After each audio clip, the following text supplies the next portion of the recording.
June 21st today, so it's the summer solstice, and I have a long drive across the island of Newfoundland.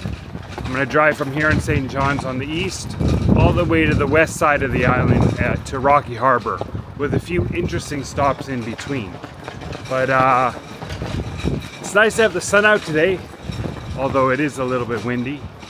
And ahead of us is the Confederation Building Complex.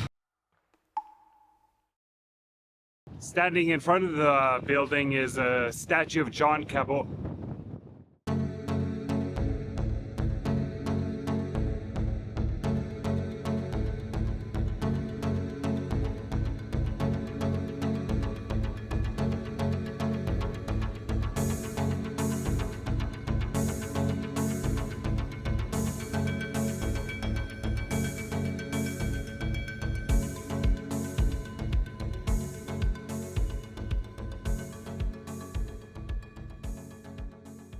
There we go. There's the good shot. There's the money shot.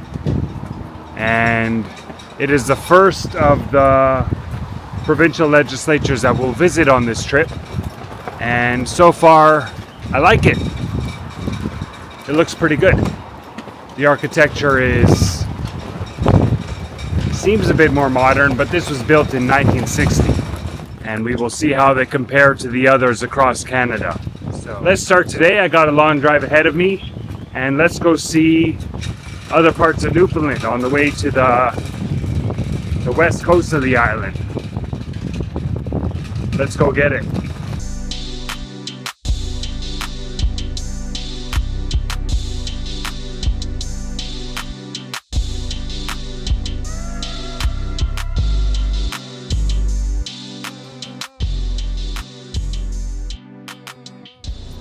Look at the trees in the distance. You see how they're swaying very heavily to the right from my perspective.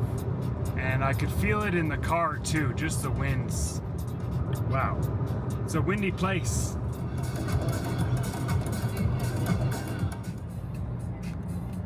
So now the roads are getting a little bit scary. We got the fog coming in. It's all good. Wow. Alright, the drive so far has been pretty good, but we're going to take a little detour off the Trans-Canada right now, and we're driving to the town of Dildo. Why the hell am I going to the town of Dildo? Well, because it's called Dildo. Dildo seems like a very welcoming place. Charming little town. Let's see more of it.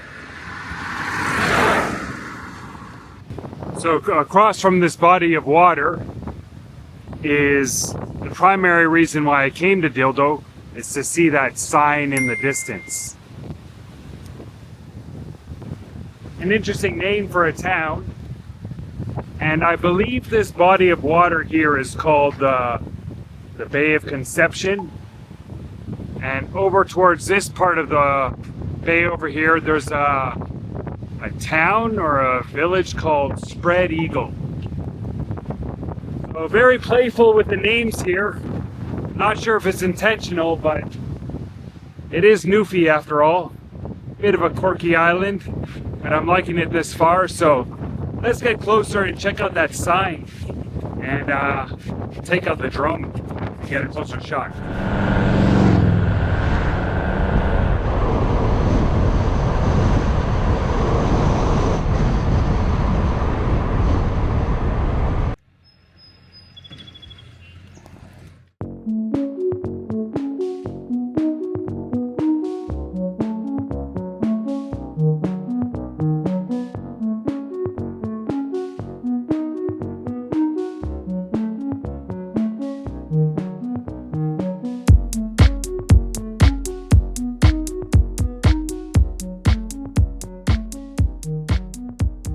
And the town of Dildo has been around for hundreds of years, but the sign there was put up in 2019 and was donated from Jimmy Kimmel, or the Jimmy Kimmel Show.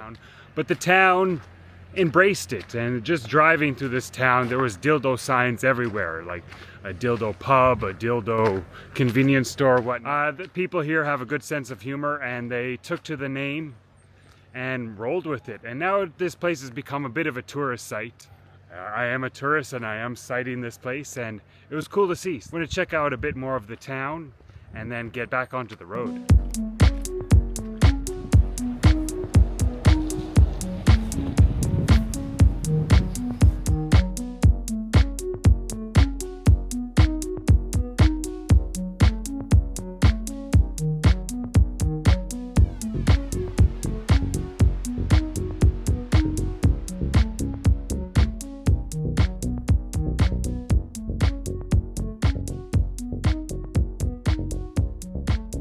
Let's grab something in the convenience store.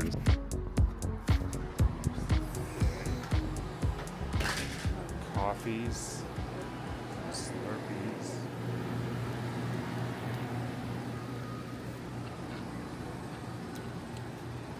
Fucking cardboard straws.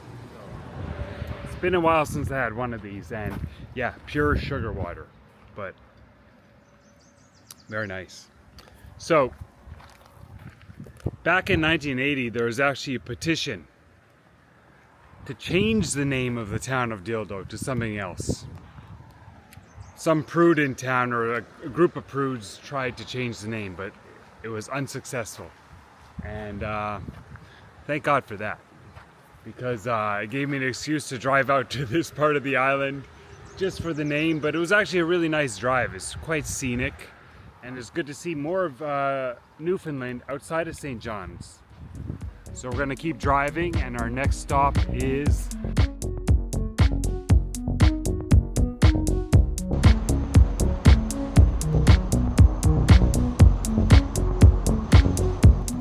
deaths. I guess I'll ask the big question. Big or war wins? the bigger one.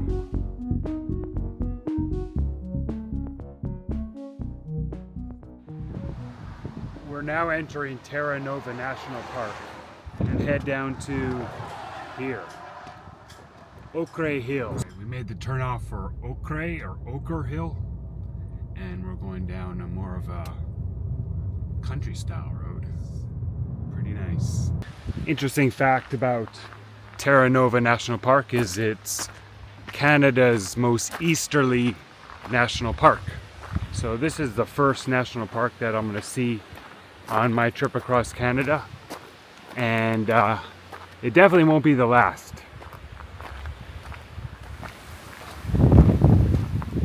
I believe this is Newfoundland's provincial plant. It's called the purple pitcher plant, and the Latin term is Sarracenia purpurea. Anyways, it's a carnivorous plant, which means it eats bugs. Wild.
Alright, try to imagine this.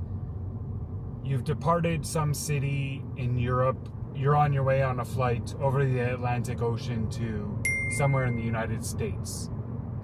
As you get closer to America, you receive a message on board from the pilot saying that the plane needs to be diverted and you will not be landing in your intended destination. The reason why was on the tragic day of 9/11, after 2 planes flew into those buildings, and another object flew into the Pentagon, and something else happened over a field in Pennsylvania. The eastern seaboard of America, including all of its airports, were shut down from flights. And as a result, many of the flights that were intended for America that day instead landed here at Gander International Airport. And in total, 38 different planes landed, with a total of 6,800 passengers.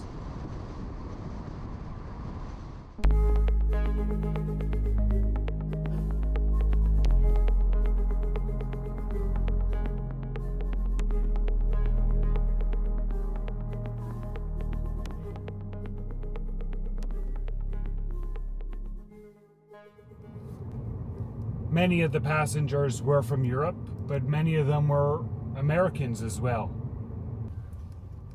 I just hope people remember what Canadians did in that time of crisis.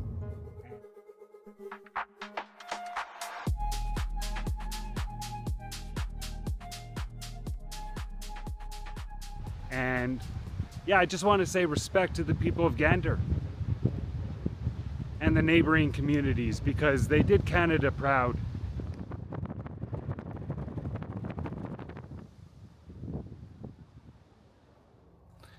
Alright, just filled up with some gas.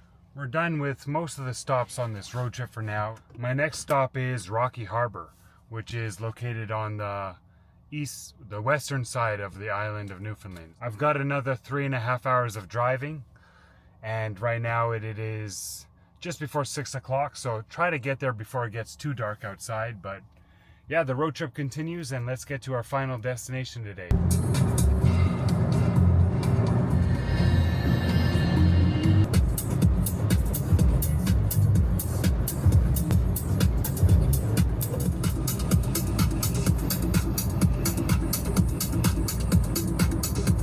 Other fellow citizens, and vice versa. Just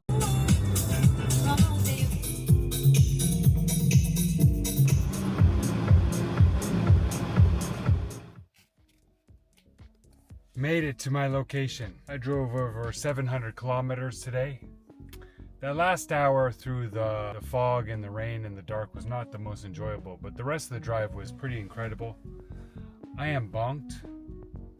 Right now I'm at my accommodation in Rocky Harbour, Newfoundland. I'm on the west coast of the island, and tomorrow we're going to explore more of this region. We're in Gros Morne National Park.